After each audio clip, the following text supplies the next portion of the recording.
Olá, gente, boa tarde e bem-vindo ao Esporte aqui na telinha da RecTV Record com muita informação para você a partir de agora. Que fase da Chapecoense, o Eduardo falava da lanterna agora aqui, né? Depois de mais uma derrota no Brasileiro, a nossa Chapecoense está lá embaixo, na lanterna. E a nossa equipe foi acompanhar o que o torcedor está comentando sobre esse momento ruim do time. O fechamento da 20ª rodada do Campeonato Brasileiro demonstra o quadro crítico em que se encontra o time da Chapecoense, que a cada partida deixam ainda mais descontentes aqueles que um dia já foram apaixonados pelo Verdão. A Chapecoense sofreu 4 derrotas consecutivas. Para os torcedores, o sentimento que fica é de desânimo e também a sensação de que o time não voltará a vencer novamente. Como um bom torcedor, até fanático da Chape, eu acredito que já em 20 jogos não demonstrou capacidade para vencer, para desenvolver seu futebol. Eu estou muito desanimado e não tenho confiança na equipe de hoje e acredito que o nosso futuro não será bom. Desde a 9ª rodada do campeonato, quando a Chape entrou para a zona de rebaixamento, o time vem sofrendo perdas. Com a derrota sofrida pelo Internacional, o time complicou ainda mais sua posição, ficando no final da fila. Mas afinal, o que falta para o time vencer alguma partida? Pelo que eu tenho reparado, é a forma de jogar. Os times grandes são muito rápidos e a Chapecoense está sem aqueles jogadores rápidos e sem o meio campo que faça o papel que deve ser feito para a bola chegar até o ataque para finalizar, porque tem o Everaldo, que é um bom finalizador, e tem os lados tem Pacheco e Eduardo, que são bons laterais, então falta o meio campo para acelerar o time. O que mais está causando preocupação para nós torcedores é a questão do preparo físico, tá? E um pouco a falta de vontade, que a gente não sabe se é por questões internas, questões de vestiário, questão financeira, mas que existe isso está nítido. É transparente. A Chapecoense até tentou jogar valendo contra o Internacional, mas no estádio Beira-Rio, tudo o que se viu foi a fragilidade de um time que precisa urgente recuperar as derrotas e fortalecer o físico como um todo. Tá duro de aguentar para o torcedor da Chapecoense. Bom, a situação na Chapecoense só piorou, né? Ontem o Avaí venceu o Atlético Mineiro na ressacada. A gente vai ver o gol aí, o único gol da partida marcado pelo Jonathan aos 28 minutos do primeiro tempo. Chama a atenção que o Jonathan é o garoto da base do Avaí, né? A gente fala tanto de aproveitar atletas aqui da Chapecoense e essa foi a primeira vitória do Avaí dentro da ressacada, dentro de casa, neste Campeonato Brasileiro. O gol do Jonathan perdeu o pênalti e tudo. O Avaí venceu mais uma e agora deixou a Chapecoense e entregou a lanterna para o Verdão. Sérgio Badalalotti chegando aqui com a gente para comentar já, para dar o boa tarde. Tudo bem, Sérgio? Como é que tá, Juninho? Tudo bem, irmão? Quando a gente pensa que não vai piorar, agora não desce mais, pelo menos, né, Badal? Aquela máxima do Tiririca não serve mais para a Chapecoense. Pior do que tá, não fica, né? Pior do que tá, não fica mais, porque agora chegou no fundo do poço, chegou na lanterna. E era inevitável que iria chegar em algum momento, chegar na lanterna. O torcedor da Chapecoense está sofrendo esse ano na mão dos havaianos. Ontem, logo após que terminou o jogo, no Twitter, nas redes sociais, os torcedores do Avaí se deitando nos torcedores da Chapecoense, porque esse ano, na decisão do Campeonato Catarinense, conquistaram o título, no Sub-20 conquistaram o título, até nos Master conquistaram um título em cima da Chapecoense e agora entregaram a lanterna para o Verdão no Campeonato Brasileiro da Série A. Mas isso era lógico que iria acontecer. Um time que em 20 partidas ganha apenas 3, a Chapecoense está colhendo aquilo que plantou. A má formação de elenco, tudo aquilo que o torcedor falou, o torcedor tem razão, o torcedor tem toda a razão de estar indignado. Ontem, por onde eu andei, e andei bastante, todos indignados com o momento da Chapecoense, da maneira como a Chapecoense vem perdendo os seus jogos, da maneira como o time vem se comportando, preocupado com as questões extracampo, com as questões administrativas da Chapecoense, com a possibilidade que ele é muito real, é muito grande. Segundo cálculos de sites especializados, hoje a Chapecoense teria 84% de chance de rebaixamento. E é a realidade. É a realidade que, infelizmente, a Chapecoense está vivendo e que nos causa muita preocupação, porque cair para a Série B, ninguém está livre. Qualquer clube é passível de estar disputando uma Série A e cair para a Série B. Outros clubes já caíram, alguns se levantaram, outros não. Mas o problema maior da Chapecoense, que gera maior preocupação, é o fato de estar caminhando a passos largos para a Série B e, ao mesmo tempo, ver o seu déficit, a sua dívida cada vez maior, cada vez aumentando mais. O déficit aumentando e a receita diminuindo. É essa a grande preocupação do futuro da Chapecoense. Mas vamos torcer, vamos continuar fazendo a nossa parte, torcendo, cobrando, exigindo para que aqueles que trabalham pelo clube, que saibam respeitar a história da Chapecoense. Não podemos desmanchar a história que foi criada com um vexame tão grande como nós estamos vivendo nesta temporada. Vamos torcer pelo melhor e que a Chapecoense possa se recuperar para sair desta situação vexatória e que se encontra neste momento, infelizmente. Vamos dar aquela olhadinha aqui na classificação só para ver como ficou a Chapecoense em toda essa história. Isso aí é para desacorçoar. Louco, tá ali, ó. Lá, ó. 20ª colocada, 14 pontos. Já está a 2 pontos atrás do Avaí, né? Tem 16 pontos. Sim, terreno em campo aberto, meu povo. Que o Cristo que me vem sui nerve. E o pior de tudo... Como é que o cara não vai ficar irritado? Ah, mas tu fica muito nervoso. Mas como é que o cara não vai ficar nervoso? Não tem como, o cara né? não vai ficar nervoso vendo um troço disso aí? O CSA, Fluminense, Cruzeiro, que estão pedindo para se incomodar também, porque já passou um turno inteiro, os caras não conseguem sair dali de trás. Aí tem Fortaleza, tem Ceará, mas o problema é que todo mundo está brigando, todo mundo está lutando, todo mundo está peleando. Eu não vi o jogo do Avaí ontem, mas os jogos que eu vi no final de semana, tipo o jogo do CSA, o próprio Fortaleza perdeu em casa para o Palmeiras, mas lutando, brigando com grandes públicos no estádio, com sangue nos olhos. E aqui é um marasmo desgraçado que dá desânimo de a gente viver a situação que estamos vivendo com a Chapecoense. Então... vamos torcer por um milagre, gente. Estamos igual aquele filme tradicional, aquele filme famoso, A Espera de um Milagre. Ainda dá para, quem sabe, buscar este milagre, né? Mas está difícil. Muita gente já jogou a toalha e com razão pela situação. Temos poucos motivos para acreditar numa recuperação tão fantástica que seria da Chapecoense para sair dessa situação. Mas quem está dentro do clube, na administração, comissão técnica, os jogadores, a responsabilidade é dessas pessoas para tentar amenizar pelo menos esta situação que a Chapecoense está vivendo. Para mudar um pouco de assunto agora, toda terça-feira é dia de conferir resultados e a próxima rodada da Copa RIC TV Record de Futebol 7.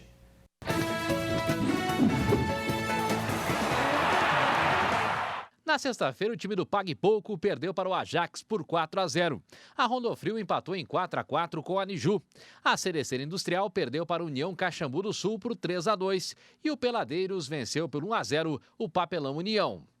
No sábado, a União Águias de Chapecó perdeu para a Incorporadora Mesomo por 2-1. O Belvedere empatou em 1-1 com a Fibratec. Unidos FC venceu a JL Mecânica Pesada por 3-1. A Casel perdeu para os Meninos da Vila por 4-1. O Ceará FC perdeu para Star de Stars FC por 1-0. EFAF Bowls perdeu para a Oficina do Celular por 1-0. A Industriale também venceu a Sede Maciel por 3-0. A Animalvet venceu a Europa FC por 3-1. E nessa segunda-feira, a Platina Pinturas venceu a Casa dos Motores por 2-0. O fim de semana também foi de futebol feminino na Copa RIC TV. Os jogos foram no domingo. A Hortiagro venceu o Postos Alfa por 3-1. Nova Itaberaba perdeu para a Corade FC por 4-0. A Escola do Grêmio venceu Elas em Campo por 1-0. A União FC venceu a Usinox FC por 2-1. A FCS Visual Embalagens perdeu para a Cerecer por 1-0. Nesta terça-feira são 6 partidas. Na sede do Floriano, às 7h30 da noite, tem o time do Valte pegando a ADG. Às 8h30, o Bom Retiro FC enfrenta a equipe do Barbáqua. No Guatambu Society, às 8h da noite, tem Santa Massa pegando a 3S Peças. Às 9h da noite, tem LP Manutenções contra o Atlântico Chapecó. No Boliche Esplanada, são mais 2 partidas na noite de hoje. Às 7h tem Cetric contra Canarinho. E às 8h da noite tem o Nando Som pegando a empreiteira Leseux. Nesta quarta-feira são 2 jogos no Guatambu Society. Às 7h30 da noite tem CSM contra o Metelho Gole FC. Às 8h30 tem JJM Pavimentação Pavoste contra a LJS Ambientais. E na quinta-feira são mais 2 jogos no Campo Esplanada. Às 7h30 tem Culpas contra Esponjas FC. E às 8h30 o Pague Pouco enfrenta a Incorporadora Mesomo. Pois é, agora falar um pouquinho da velocidade. Em Lacerdópolis recebeu no último fim de semana os amantes da velocidade para a penúltima etapa da Copa Zanuelo Cup de autocross, hein? Muita velocidade e adrenalina marcaram a etapa. Foram inscritos para a etapa mais de 30 pilotos de toda a região meio-oeste, oeste e também do litoral do estado, na disputa de 4 categorias. Quem começou acelerando foi a categoria AP Carburado e depois de 2 baterias, o vencedor foi o piloto da cidade de Joaçaba, Juliano Bittencourt, do carro número 5.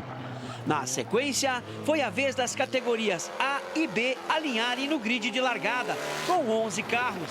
E na soma dos dois resultados, depois de 2 corridas, Emerson Centenaro, o Buda de Joaçaba, da gaiola número 14, foi o melhor e ficou com o troféu da etapa na categoria A. Já na categoria B, o ervalense Andrei Aranharte, do carro número 17, venceu as 2 baterias de ponta a ponta e ficou com o troféu de vencedor da 7ª etapa.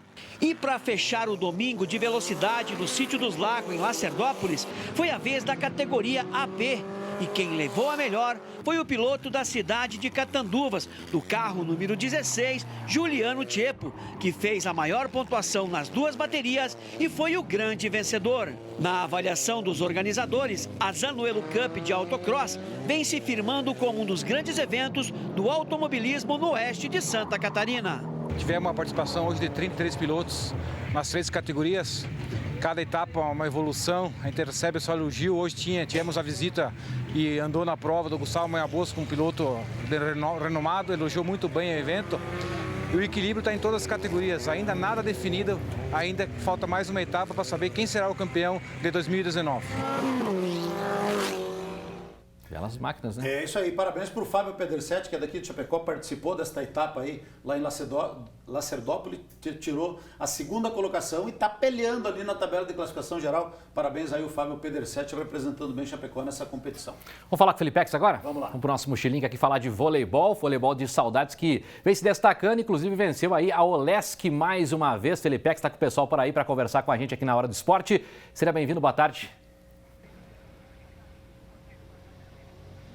Boa tarde, Juninho. Boa tarde, Badá, e a todos que acompanham o esporte aqui no Balanço Geral. Nós estamos aqui na frente do ginásio Ivo Silveira, a casa do vôlei em Chapecó, recebendo as meninas e toda a equipe, então, do Voleibol Saudades. Elas que conquistaram, então, o 4º título invicto, viu? E além de invicto, né, é seguido. Elas conquistaram esse 4º título aí na Olesk, a Olimpíada Estudantil Catarinense. Está aqui o troféu. Recebemos aqui também o secretário de Educação Municipal de Saudades, o Alisson Ross, a Jaqueline Schmidt, que é atleta, e também a Isabelle da Costa, que é atleta e capitã do Voleibol de Saudades. E também vou conversar aqui com o Márcio Halber, que é técnico do Voleibol Saudades, para falar um pouquinho então dessa conquista, né? 4ª conquista seguida, invicta, para vocês, um título muito importante, Márcio.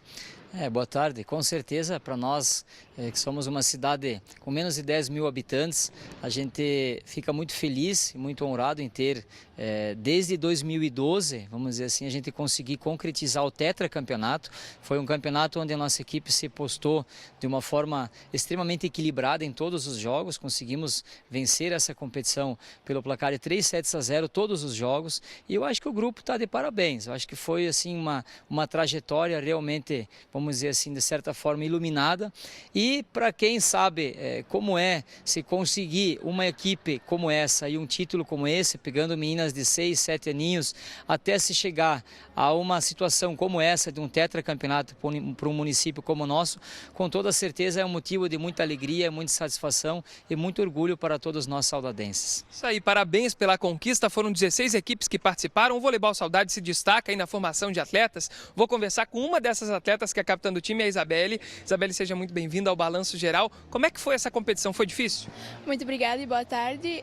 Foi, porque todos os times têm capacidade, são o pessoal de todo o estado, então eu acho que foi um pouco difícil, mas graças a Deus e com muito trabalho nós conseguimos conquistar esse título. E agora quais são os próximos desafios? Agora é seguir trabalhando com o mesmo percurso para conseguir o tetra no campeão estadual. É isso aí, parabéns a você, parabéns a toda a equipe do Voleibol Saudades, então, conquistando aí o tetracampeonato, né? Parabéns a elas. E é claro, a gente segue acompanhando também os outros esportes aqui, não é só futebol que a gente fala no esporte aqui do Balanço Geral, né, Juninho? É contigo no estúdio. É isso aí, Felipe, obrigado pela informação, trazendo conquistas importantes, saudades também. Parabéns pela formação. Tem tradição, né? Tem tradição. Tradição, formação de atletas e de conquistas importantes, principalmente na base. Vou falar da confusão que tomou conta do futebol catarinense hoje, Badá. Uma confusão tomou conta do Figueirense, o ex-presidente da empresa Elefante, que era responsável aí pela administração financeira, parceria, né, que foi desfeita esse ano, enviou um documento à CBF informando que o time iria sair da Série B. ou seja, abandonar a competição por questões financeiras. Hoje, o presidente figueirense, o Francisco de Assis Filho, ele afirmou que o clube não vai abandonar a competição. Inclusive, a matéria aqui, destaque no ND+, para você ver, lá no final tem inclusive a nota do presidente do Figueirense, que fala o seguinte: Figueirense Futebol Clube informa que não foi comunicado pela Confederação Brasileira de Futebol, a CBF, sobre o pedido feito pelo ex-presidente Cláudio Ogman, né, de abandonar a disputa do Campeonato Brasileiro. Nas próximas horas, a equipe jurídica do clube encaminhará à CBF toda a documentação necessária para desmentir a intenção de desistir da disputa. O clube comunica ainda que nunca cogitou a desfiliação ou o abandono do Campeonato Brasileiro. O jurídico do clube analisa esse caso. Tranquilizamos a nação alvinegra, né, e informamos que a partida desta noite contra o Bragantino, no estádio Orlando Scarpelli, lá em Floripa, está confirmada. Contamos com a presença e o apoio de nossa imensa e apaixonada torcida, diz a nota do Figueirense Futebol Clube. Esse tipo de parceria aí que é elefante, não é um elefante, é um King Kong, é maior do que um elefante, é Cláudio Horingham. Aí eles prometeram, quando foi firmada a parceria, de que o objetivo era o quê? Construir uma grande arena onde é Orlando Scarpelli e levar o Figueirense para a Libertadores da América. Então é tipo de parceria milagrosa que nunca deu certo em lugar nenhum. E aí o Figueirense está arcando com as consequências. Aí esse Cláudio Horingham, ele se antecipou. Ele foi excluído do clube e aí, não contente com tudo aquilo que ele armou, inclusive com WO, e aí surgiu a informação, no dia que o Figueirense perdeu aquele jogo por WO, ele recebeu R$2 milhões de venda de jogadores para o Atlético Paranaense. Está com dinheiro na conta e os jogadores não entrando em campo por falta de recebimento de salários. Então, o cara fez um rolo danado e, para completar a obra, queria pedir o licenciamento do Figueirense. Mas a diretoria do Figueirense não aceitou e eu acho que vai ficar por isso mesmo. Mas é uma situação muito complicada para o Figueirense. Eles que se virem com os problemas deles lá, que nós temos muitos problemas para resolver por aqui. Boa sorte para eles na solução dos problemas e aqui também. É verdade. Vamos para a hora do abraço agora para fechar o esporte. Vamos lá.